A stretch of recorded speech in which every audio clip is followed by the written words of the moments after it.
What kind of woman brings the man she cheated with into a custody hearing to help take your kid? That was my ex-wife, Lauren. My phone buzzed at lunch. Check the filing, now. I opened the witness list and there it was. Brandon Hale. Character witness. The same guy sleeping in my house 3 weeks after I filed. The same guy she wanted to swear under oath that I'm unstable. Here's the part that made my blood go cold. He's on parole. And she still put him in front of a judge. If you want to see how I flipped that room upside down, hit subscribe and comment truth, because this gets ugly fast. My name is Miles Kincaid, and I live in Overland Park, Kansas, the kind of suburb where the lawns are clipped, the garages are full, and people smile even when they're sizing you up. I'm not some headline guy. I'm the man you pass in a Target parking lot, one hand on a coffee, the other holding a kid's backpack strap so it doesn't drag. I work hybrid, which mostly means I'm close enough to be the one who packs lunches, signs permission slips, and fixes the little stuff before it turns into big stuff. Emma was 7 then, small, stubborn, sharp as a tack. She'd climb into my lap like the world was safe there. And that kind of trust, if you're a father, doesn't feel sweet.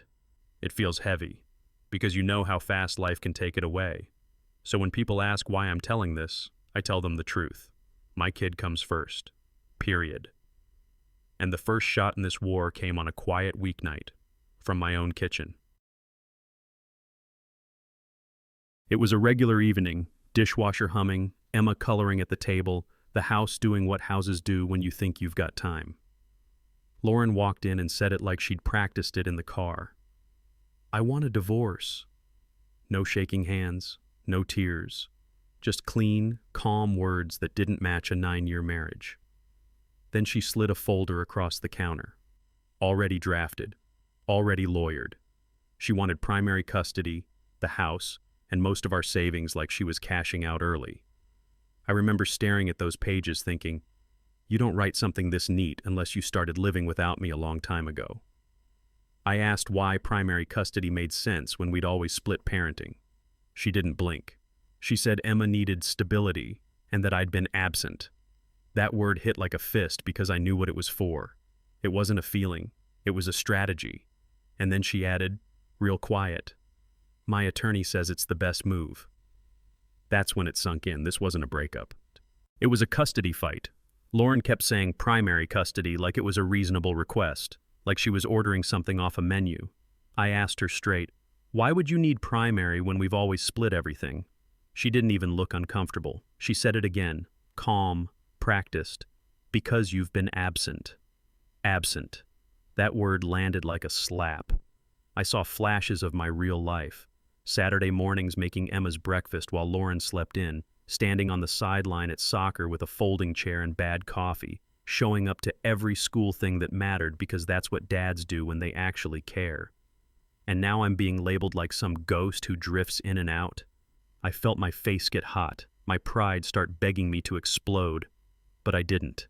I swallowed it, because I could hear the trap in her voice. She wasn't talking to me anymore. She was building a story for a judge.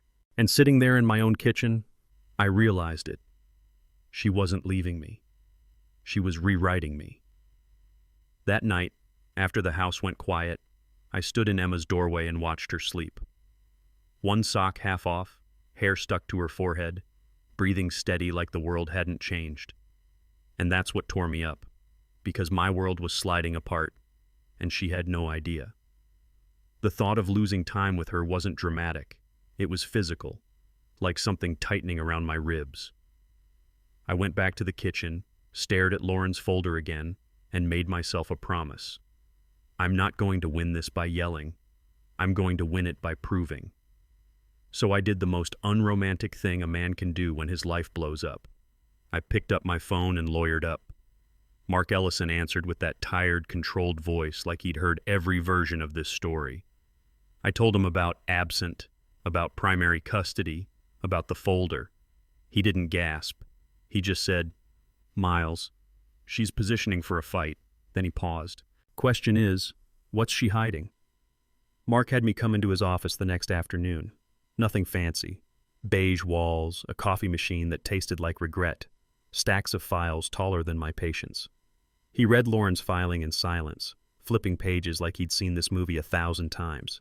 Then he looked up and said, "This is a preemptive strike." I asked what that meant. He tapped the paperwork and said, "She's not asking for custody. She's building a case to take it, and to make you look like the problem while she does it." That's when it really sank in. This wasn't about two adults growing apart. This was about my name, my reputation, my role as a father, getting dragged through the mud in a room full of strangers. Mark leaned forward. "Miles, don't get loud. Don't give her a story. Give me proof." He slid a yellow legal pad across the desk. "From today on, we collect receipts, texts, dates, schedules, everything." Then he paused. "And I want your bank statements." I didn't think money would be the first place the truth showed itself, but Mark did. 2 days later, he called and told me to sit down. I sat at my kitchen table, the same table where Emma did homework, the same spot where Lauren dropped that divorce folder like it was nothing. Mark said, "Lauren opened a separate account 8 months ago." I laughed once, sharp and dry, because of course she did. He kept going, small transfers from our joint account, 200 here, 300 there, not enough to trigger alarms, just enough to disappear if you weren't looking. "It adds up," he said, "about 11 grand. $11,000 I never knew existed, money that could have paid for school supplies, soccer fees, 100 normal things that make a kid's life feel steady. I felt like a sucker, like I'd been living in a house where someone was quietly emptying the drawers. Mark's voice stayed calm. "This isn't random, Miles. There's a pattern, and patterns tell stories." Then he said the next part softly, "We need to find out who she's been spending it on." I texted Lauren that night, kept it simple. "Why do you have a separate account?" She didn't call, she didn't explain. She fired back like she'd been waiting for it. "It's emergency savings. You're being paranoid." Paranoid. That's the word people use when they want to make you doubt your own eyes. And right then, I understood the play. If I pushed too hard, she'd frame me as controlling, unstable, scary. She wasn't just leaving. She was setting the stage. So I stopped trying to win arguments I'd never get credit for. I opened a notes app and started writing everything down like my life depended on it. Because it did. Dates, times, pickups, drop-offs, what was said, what was promised, what changed. I built a timeline the way you build a fence. One board at a time, no gaps. I didn't argue. I documented. And by Friday, when it was time to pick up Emma, I had this cold feeling that the next piece of the story was already waiting for me. That weekend, Emma came to my place with her little overnight bag and the kind of energy only a 7-year-old has, like nothing in the world is complicated unless adults make it that way. Saturday morning, I made her pancakes, and she watched me like she was grading the job. Halfway through, she smiled and said, "Mommy's friend Dom taught me how to flip them." I kept my voice light because that's what you do when you're trying not to bleed in front of your kid. "Dom?" I asked, like it was no big deal. "Who's Dom, sweetheart?" She shrugged, syrup on her lip. "He's nice. He sleeps over sometimes." It felt like the room tilted, not because of jealousy, because of the word sometimes, because my daughter said it like it was normal. I nodded, swallowed hard, and asked what she wanted on her pancakes. Emma went right back to eating, safe in her little world. But inside me, that sentence stayed hot. A quiet, brutal thought. I don't even know who's around my child. That night, when Emma finally fell asleep, I stood in the hallway for a long second. Then I reached for my phone. After Emma went down, the house got that late-night quiet that makes your thoughts sound louder. I stood by her door for a second, listening to her breathe, and I felt something hard settle in my chest. Whatever Dom was, it wasn't just Lauren's business anymore. A stranger doesn't get to sleep over in the same space as my little girl and have it brushed off like a casual detail. Not happening. I walked back to the kitchen, opened my notes, and added a new line to the timeline. Emma says, "Dom sleeps over sometimes." Then I called Mark. He answered on the second ring like he already knew it wasn't small. "I need you to run a name," I said. Dominic. She calls him Dom. I told him exactly what Emma said, word for word. There was a pause, just long enough to make my stomach turn. Mark didn't scold me, didn't hype me up. He just said, "Okay, don't contact him. Don't contact. Don't mention this to Lauren. Let me dig." And right then I realized it. This wasn't about cheating anymore. This was about risk. Mark called me back the next morning. His voice was different, lower, tighter. "Miles," he said, "you need to sit down." I sat at the edge of my couch, staring at Emma's little sneakers by the door like they could keep me steady.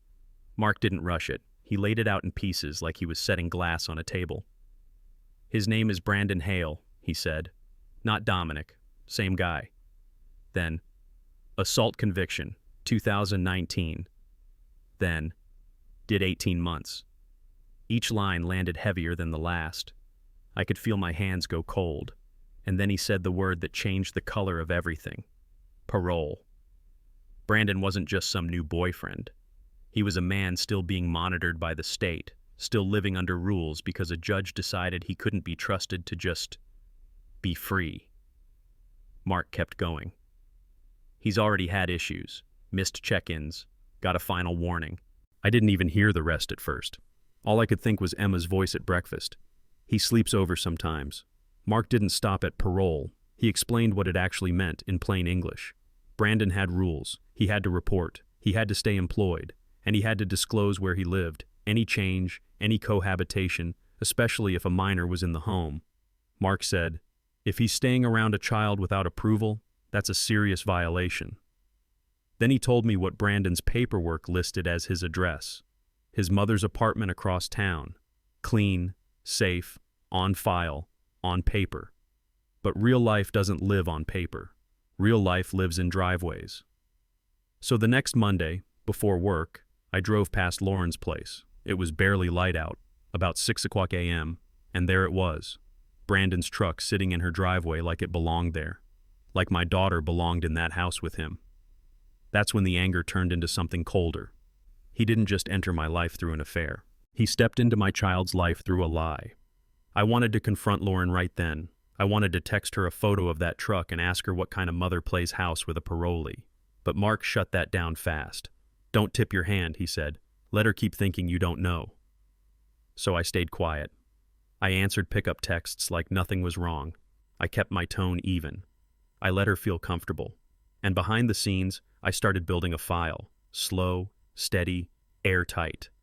I took photos when I could without being reckless. I wrote down dates, times, what Emma said, what Lauren claimed. I pulled bank statements and highlighted every transfer, every strange withdrawal, every little leak that added up to a flood. It felt sick, turning my life into evidence, but it also felt like control coming back into my hands. I was building a wall around my kid, one page at a time. When I brought the first stack to Mark, he didn't smile. He just nodded and said, "Good. Now we use this the right way." Mark didn't just keep building my file. He reached higher. "If Hale is violating parole, the one person who needs to know is his parole officer," he said. A day later, he called me and put me on speaker. "Deputy Leonard Watts," the man answered. Flat, professional, no small talk. Mark gave him the basics, then dropped the address, Lauren's house. There was a beat of silence on the line, the kind that tells you a switch just flipped in somebody's head. Watts asked, "Is there a minor in that home?" Mark looked at me. I swallowed. "Yes," I said. "She's 7. Another pause, longer this time. Then Watts said, "If he's residing there and hasn't disclosed it, and there's a child present, that's a serious violation." For the first time in months, I felt something close to relief. Not because I wanted revenge, because for once, the truth had teeth. Mark ended the call and said, "Good. Now we wait, and we don't miss our moment." Lauren didn't know what we knew, and that made her bold. A week later, her attorney filed a motion claiming I had angry outbursts, that Emma came home quiet, that she was uncomfortable with me. Vague words, dangerous words, the kind that stick to you if you panic and start swinging. I felt that heat in my face again, my pride screaming to defend itself. But Mark's voice was in my head. "Don't get loud, get proof." So I didn't respond with emotion. I responded with records. I called Emma's school and requested attendance notes, conference logs, anything that showed who actually showed up. I pulled pediatric visit summaries. I gathered soccer schedules, emails, sign-in sheets, boring paper that says more than any speech ever could. Lauren used accusations and tears. I used a timeline and a stack of clean facts, and as my folder got thicker, her filings got uglier, like she could feel control slipping without knowing why. The witness list came in a few days later, and I opened it the same way you open a medical report, slow, bracing for bad news. First was Lauren's mom, of course, the woman who'd smile at me at Thanksgiving and then swear she always worried about my temper. Next was a neighbor, some guy who lived 2 doors down and barely knew my middle name, ready to testify he'd seen me yelling. That's how these things work, half-truths with no context, served up like proof. Then I saw the last name and my mouth went dry. Brandon Hale, character witness. I read it twice, then laughed. One short, ugly laugh that surprised even me. Not because it was funny, because it was reckless. Lauren was about to put her affair partner on the stand to talk about stability and parenting while he was sitting on a parole leash he hadn't even admitted existed. She thought she was bringing a weapon. What she really brought into that courtroom was a fuse. She'd just carried the bomb in herself. That night, Emma climbed into my lap on the couch and curled up like nothing could touch her. Her hair smelled like shampoo and crayons, and for a second I remembered what peace felt like. Then I looked down at her and the fear came back. Quiet, steady, the kind that doesn't leave. I kissed the top of her head and made myself a promise I didn't say out loud.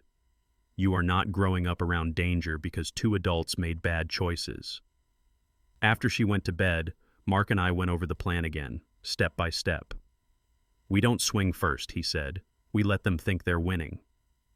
The trigger was simple. Only if Brandon testifies do we light it up. If he stays off the stand, we keep building the file and fight the normal way. But if he gets cocky and talks under oath? Mark's voice went flat. Then credibility becomes everything. And that's what those weeks felt like. Waiting with your hands steady while the clock counts down. I wasn't trying to win for my ego, I was trying to keep my kids safe. The night before court, sleep wouldn't come. I sat at my kitchen table under a single yellow light, the rest of the house dark, the kind of quiet that makes every thought feel sharp. I opened my timeline and walked it from the beginning. Dates, pickups, drop-offs, every message I didn't want to save but had to. I flipped through the photos. Brandon's truck in Lauren's driveway at 6 a.m., like he belonged there. I reread the bank statements, those little transfers that turned into a secret life. I kept the stack neat, squared at the edges, like order could keep me steady. Then I practiced what I'd say to the judge, short and clean. No speeches, no anger, just facts. Because I knew what Lauren wanted, one emotional slip she could point at and call proof. I looked toward Emma's room and reminded myself over and over, don't get loud, get clear. Tomorrow, my name as a father would be picked apart in public. And I had to be ready. Morning came too fast. I drove Emma to my parents' house before the hearing, her little jacket zipped up crooked, hair still slightly wild from sleep. She carried a coloring book like it could keep the day normal. My mom opened the door and smiled, but her eyes didn't. Emma stepped inside, then turned back and looked up at me. Daddy, you okay? Kids can feel fear even when you hide it. I forced a small smile. Yeah, sweetheart. I'm okay. I kissed her forehead and felt that familiar ache, love mixed with the worst kind of helplessness. Then I walked back to my car alone. The drive to the courthouse was quiet, radio off, hands tight on the wheel. Every red light felt personal. The building came into view, gray, plain, official, like it didn't care who it crushed today. I parked, sat for one breath and thought, this is where they decide what my life looks like. Then I got out and walked in. Inside the courtroom, the air smelled like old carpet and stale coffee, like the place had soaked up years of other people's worst days. I took my seat beside Mark and kept my hands flat on my knees so nobody could see them shake. Up front, Judge Rebecca Holloway sat high behind the bench, face unreadable, eyes sharp in that way that makes you feel like she's already tired of excuses. Lauren sat at the other table with her attorney, back straight, chin lifted, wearing confidence like armor. And then I saw Brandon in the gallery behind her. Button-down shirt, clean shave, trying real hard to look harmless. But the collar didn't hide the hint of ink on his neck. He met my eyes for half a second like we were just two guys who happened to be in the same room. My jaw tightened. My heart started thumping loud enough I swear I could feel it in my throat. Because suddenly it wasn't paperwork anymore. It was him, sitting there near my life like he belonged. And I knew, today somebody was going to lie about me in public. Lauren's mom was first. She walked up with that familiar, concerned face, the one that looks gentle until you hear what comes out of it. She told the judge Lauren was a devoted mother, that she'd always put Emma first, that I'd grown distant during the marriage. Then she paused, just long enough for it to feel rehearsed, and said she worried about my temper. My temper. I felt heat crawl up my neck. I wanted to stand up and ask her when she'd ever seen me lose it, when I'd ever raised my voice at her in 9 years. I wanted to say, "You're lying. You know you're lying." But Mark's hand touched my arm, light and steady, and he gave me a look that said, "Don't bite." So I swallowed it. I stared at the judge's pen moving across her notepad and realized what this was. They weren't telling a story about Lauren. They were building one about me. They were trying to drag my name through the mud, right here, on the record. And the next witness would make it worse. The neighbor took the stand next, Mr. Peterson, a guy who lived 2 doors down and waved at me maybe twice a year. He cleared his throat and said he'd seen me shouting in the driveway and that I kept strange hours. That was it. No dates, no context, no mention that the shouting was me arguing with a contractor who tried to double bill me. Just the ugly version that fits clean inside a courtroom sentence. Lauren didn't look at me like someone she shared a life with. She looked at me like a stranger who scared her. And that's when I stopped expecting fairness. I finally saw the script. Take regular moments, clip out the middle, and sell the worst ending. The judge's pen kept moving. Mark stayed still beside me, calm as stone, like he was counting beats instead of minutes. I felt myself go cold. Because I understood it then, they didn't need the truth. They needed a story. And the next part of their story was Lauren herself. Lauren walked to the stand with a tissue already in her hand. She sat down, got sworn in, and for a second she looked like the woman I once trusted, until her eyes found mine and went flat. Then the tears came, right on schedule. She talked about how hard she'd tried to hold the family together while I withdrew. She said Emma had started having nightmares after being with me. She said my outbursts made our daughter anxious and quiet. Listening to it felt like watching someone paint over your life in real time, brushing in shadows where there were none. I wanted to stand up and say, "That's my kid you're using." But Mark's hand stayed steady on my arm, keeping me anchored. Judge Holloway didn't react, just wrote, page after page, like every tear was a fact. Lauren finished with the line that was meant to land like a hammer. "I'm afraid for Emma's safety with him." And something inside me tightened, sharp and bright, because now she'd put safety on the table, and we had proof she didn't mean it. When it was our turn, Mark stood up like he'd been doing this his whole life, which he had. He didn't argue with Lauren's tears. He didn't even raise his voice. He just walked her back into the light, one plain question at a time. "Ms. Kincaid, do you have a separate bank account?" Lauren blinked, then nodded. "Yes, for emergencies." Mark didn't smile. "When did you open it?" She gave a date like it didn't matter. "And you didn't tell my client?" She shrugged. "It was for the household." Mark let that sit, then shifted without warning. "You're in a relationship with Brandon Hale, correct?" Lauren's eyes flicked toward the gallery. "Yes." Mark's tone stayed calm. "Does Mr. Hale live with you?" Lauren didn't hesitate. "No. He stays over occasionally." I felt my stomach drop, not because I doubted the plan, but because I heard the lie land under oath like it was nothing. Mark nodded once, like he'd just marked a box. No further questions. And that's when I knew he wasn't finished. He was waiting. Lauren's attorney called Brandon like he was bringing in the closer. Brandon walked up with that easy confidence some men wear like a jacket. Clean shirt, shoulders back, eyes steady. He sat down, got sworn in, and smiled at the judge like he belonged there. The questions were soft, friendly. How long had he known Lauren? What kind of mother was she? Brandon answered smooth. Devoted, caring, stable. Then came my name. Have you observed Mr. Kincaid with Emma? Brandon said he'd seen me once at an exchange. Once. That was enough for him to decide who I was. He seemed tense, Brandon said. Angry. Like he could diagnose a father from a single tired afternoon. The attorney leaned in. In your opinion, who is the more stable parent? Brandon didn't even pause. Lauren. Absolutely. That word, absolutely, hit the room like a match. I felt my pulse spike, heat rising behind my eyes. Because now the parolee was lecturing the court about stability, and he'd just handed Mark the exact moment we'd been waiting for. Brandon stepped down like he'd just sealed the deal, and Lauren's attorney looked proud of himself. The room had that smug, finished feeling, like they thought the story was already written. Then Mark stood up, calm, no drama. Your Honor, we'd like to call a rebuttal witness. Lauren's attorney shot to his feet. Objection. This witness wasn't disclosed. Mark didn't flinch.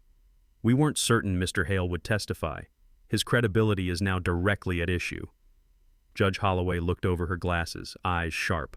One long beat. Then she said, briefly. Mark nodded once and turned toward the door. It opened, and a man in a county probation jacket walked in like he didn't care who was comfortable. Broad shoulders, clipped haircut, folder in hand. The air changed. Brandon's face tightened before he could hide it. Lauren's posture shifted. Barely, but I saw it. My heart thumped hard, not from fear this time, but from the feeling that truth had finally entered the room with a badge. Mark said, Deputy Leonard Watts, and suddenly nobody was smiling. Watts was sworn in, took the seat, and set his folder on the rail like it weighed something. Mark approached with the same steady voice he'd used all morning. State your name and occupation for the court. Leonard Watts, he said. County probation. Mark didn't circle it. He went straight through the middle. Mr. Watts, what is your professional relationship with Brandon Hale? Watts didn't look at me. Didn't look at Lauren. He looked at the judge and answered like it was the weather. I'm his parole officer. It hit the courtroom like a dropped tool on concrete. Sharp. Final. Lauren's face drained so fast it was almost unreal. Brandon went still, like his body forgot how to move. His jaw worked once, twice, but no words came. In that instant, he stopped being the boyfriend and became what he actually was, a man still answering to the state. Mark let the silence stretch just long enough for everyone to feel it. Then he said, quiet and deadly, let's talk about the terms of Mr. Hale's release. Mark didn't rush it. He let Watts lay the foundation so the judge could hear it in plain language, not legal fog. Mr. Watts, Mark said, can you explain the basic terms of Mr. Hale's parole? Watts flipped open his folder. He's required to maintain employment, report regularly, attend mandated counseling, and disclose any change of residence. Mark nodded. And cohabitation? Watts didn't blink. He must disclose if he's living with anyone else, especially if there are minors in the home.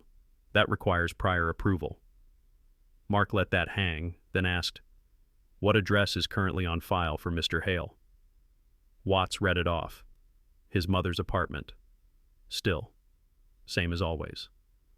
Mark walked a step closer and slid a piece of paper toward him. Are you aware Mr. Hale has been residing at Lauren Kincaid's address? Watts looked down at it, then back up. His voice stayed flat, but the meaning didn't. This was not disclosed. I felt the room tighten, because that wasn't opinion. That was a violation, spoken out loud in court. Mark didn't celebrate. He just pressed where it hurt. Mr. Watts, he said, are you aware a 7-year-old child lives at that address? The words sounded simple, but in that room they were a loaded gun. Watts glanced at the judge before answering. No. Mark followed immediately. If a parolee with Mr. Hale's record is living in a home with a minor without approval, how serious is that? Watts didn't soften it. Very serious. It can result in revocation. Lauren's attorney jumped up, voice sharp, trying to interrupt, trying to turn it back into hearsay and assumptions. Judge Holloway lifted a hand like she was swatting a fly. Sit down, counsel. Her eyes stayed on Watts for half a second, then shifted to Brandon, who looked like he'd forgotten how to breathe. The judge's voice dropped, quiet and absolute. "Mr. Hale, answer the question." And in that moment, everything in the courtroom narrowed to one thing: whether Brandon would lie again or finally tell the truth under oath. Mark didn't argue theory. He brought receipts. He handed the bailiff a folder, and it landed on the judge's desk with a soft thud that felt louder than it should have. "Text messages," Mark said, referencing household bills and groceries, Mr. Hale's name included, and a photograph taken last week at 6 a.m. of Mr. Hale's truck in Ms. Kincaid's driveway. Judge Holloway looked through it without a single change in her face, but the room could feel her attention sharpen. Then she looked up at Brandon like he was a problem she intended to solve. "Mr. Hale," she said, "do you reside at Ms. Kincaid's address?" Brandon's mouth opened, closed. He glanced at Lauren, quick, desperate. I stay there sometimes." "How often?" Silence. The judge leaned forward. "You are under oath." His shoulders sagged like the truth weighed more than the lie. "Most nights," he said.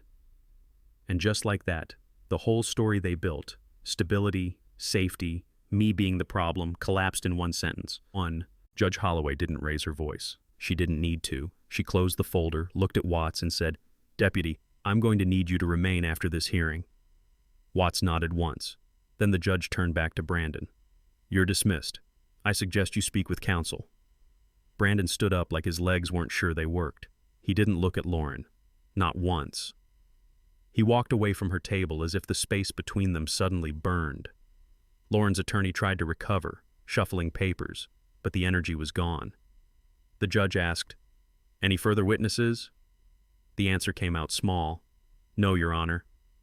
And that's when Mark finally shifted gears. He rose, calm as ever, and said, "Your Honor, we'd like to present our case." For the first time all morning, I felt air reach my lungs. The board had flipped, sure, but it wasn't checkmate yet, because now we had to prove the other half of the truth, not just that Lauren lied, but that I was the father Emma deserved. Mark didn't try to convince the judge with emotion. He let other people with nothing to gain describe who I actually was. First, he called Emma's soccer coach, the kind of guy who speaks in short sentences and doesn't dramatize anything. "Did Mr. Kincaid show up?" Mark asked. The coach didn't hesitate. "Every practice, every game. If he was late, it was because he was coming straight from work." Then Mark brought in my supervisor, who confirmed my schedule: hybrid, consistent, predictable. No strange hours, no disappearing acts. Just a dad doing what he has to do and still making pickup time. After that, Mark slid in the boring stuff that ends up saving you: school conference logs, doctor appointment records, emails with teachers, sign-ups, attendance sheets, page after page, the quiet proof of presence. I sat there listening, feeling my chest loosen for the first time in months, because I didn't have to stand up and beg the court to believe I loved my kid. The paperwork said it for me. Then Mark turned the knife, not with insults, but with numbers. He asked the clerk to mark the bank records as evidence and laid them out like a timeline you couldn't argue with. "This is the account Ms. Kincaid described as emergency savings," he said. "Here are the transfers from the joint account." Small at first, then steady, then undeniable. Mark pointed to withdrawals and purchases that lined up with Brandon like footprints in fresh snow, auto repairs that weren't for Lauren's car, electronics that never showed up in our home, a weekend trip to the coast that happened while she told me she was at a friend's. Judge Holloway's pen moved faster. Lauren's attorney shifted in his seat like the floor got hotter. And Lauren started crying again, but this time it wasn't performance. It was the look of someone watching her own story fall apart. Sitting there, I felt that bitter taste rise in my throat. Not because of the money, because it was family money, Emma's money. Our life, quietly turned into fuel for a secret. Judge Holloway took a few minutes with her notes. No speeches, no theatrics, just that quiet courtroom pause where your whole future sits in the air. Then she looked up and said, "I've seen a lot of custody disputes." Her voice was steady, almost tired. "Most involve two parents who love their child and disagree on what's best. This is not that." She turned to Lauren. You brought a man with a violent record into your home and allowed him access to your daughter while concealing his status from the court and from his supervising officer. You then presented him here as a witness on stability. The judge's eyes slid to me. You made allegations of anger and instability with no credible support. Lauren's tears kept falling. The judge didn't flinch. Mr. Kincaid has demonstrated consistent involvement and a stable schedule. She set her pen down like a final stamp. I'm awarding joint legal custody with primary physical custody to Mr. Kincaid. I didn't feel triumphant. I felt my body finally remember how to breathe. The judge wasn't done. She looked back at Lauren. You will have supervised visitation until a child welfare evaluation is completed. Lauren nodded like her neck barely worked. Then Judge Holloway added the line that made the whole room go colder. If Mr. Hale is present during any visitation, custody will be revisited immediately. Translation: one more bad choice and she could lose everything. I wanted to say something, anything, but my throat locked up. My hands were shaking under the table and I didn't trust my voice not to crack. Mark touched my shoulder once, a quiet, "We did it." Outside the courtroom, the hallway felt too bright, too normal, like the building didn't care what just happened inside it. And then I saw them, 2 county sheriffs standing near a bench where Brandon sat hunched forward staring at the floor. Deputy Watts walked up, calm as ever, and said, "We need to talk about your living situation." It wasn't revenge, it was gravity. The law just pulled him back down. I drove straight to my parents' place. My hands were still buzzing on the steering wheel like my body hadn't caught up to the fact that I could finally stop bracing. The front door opened before I even knocked. Emma came running, small feet, big momentum, and wrapped her arms around my waist like she'd been holding her breath all day. "Did you win, Daddy?" she asked, looking up at me like the answer decided whether the world was safe. My throat tightened. I nodded. "Yeah, sweetheart. Yeah, I did." She pressed her face into my shirt and whispered, "I missed you." That was the whole fight, right there. Not court, not papers, not any of the lies. Just a kid clinging to her dad because she doesn't understand legal custody. She understands absence. I held her a little longer than I should have, like I could make up months in one hug. On the drive home, she talked about pancakes and soccer like nothing happened.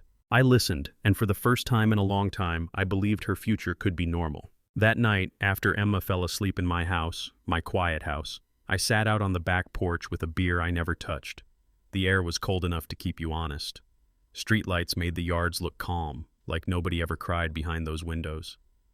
I thought about the last 6 months, the sleepless nights, the stomach-knot mornings, the way my own name started to sound unfamiliar after hearing it paired with words like temper and unstable. I thought about sitting in that courtroom while strangers tried to decide what kind of father I was. And then I thought about Emma's hug, her little voice saying, "I missed you," like it was the simplest truth on earth. That's what this was always about. Stability, safety, love. Not pride, not winning. Just keeping my kid out of harm's way and keeping my role in her life intact.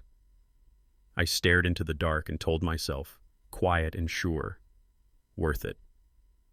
And then my phone buzzed once, an email from Mark, like the story wasn't done collecting its debts. A few weeks later, Mark emailed me 2 lines that said more than a whole hearing. Parole revoked, Brandon back in custody.